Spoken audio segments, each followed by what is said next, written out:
Tonsil normally generally tonsil কিন্তু বাচ্চাদেরই হয় এবং বাচ্চা থেকে টিনেজ এরপরে কিন্তু আর টনসিল হয় না। এবং টনসিলটা কিন্তু আসলে একটা ফিল্টার।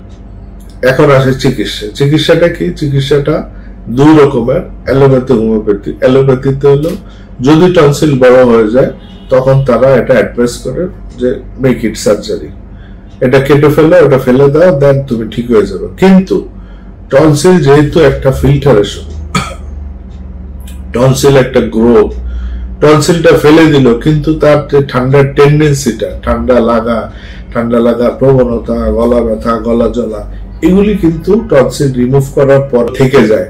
তখন কি হয়? আলটিমেটলি তখন আবার ওগুলির জন্য ওষুধ খেতে হয়, ডাক্তারের কাছে ঘন ঘন যেতে হয়। কাজে এত হ্যাসেলের কোনো দরকার নেই। টনসিল হলে যদি অল্প থাকে, ছোট থাকে, মিডিয়াম থাকে, তাহলে কিন্তু এটি চিকিৎসা নিলে খুব সহজেই হোমিও চিকিৎসার মাধ্যমে টনসিলটা ছোট হয়ে যাবে, মিশে যাবে এবং টনসিল ভালো হয়ে যাবে। এবং টনসিল রিলেটেড যে রোগগুলি, কাশি, ঠান্ডা, জ্বর, গলা ব্যথা, খাওয়ার অরুচি, গ্রোথের ডেভেলপমেন্ট নাই, এগুলি সব কিছু কিন্তু ঠিক হয়ে যাবে। কাজে আমরা চেষ্টা করব এই ধরনের রোগগুলি উইদাউট সার্জারি হোমিওপ্যাথি খেয়ে ভালো হতে এবং উইদাউট অ্যান্টিবায়োটিক।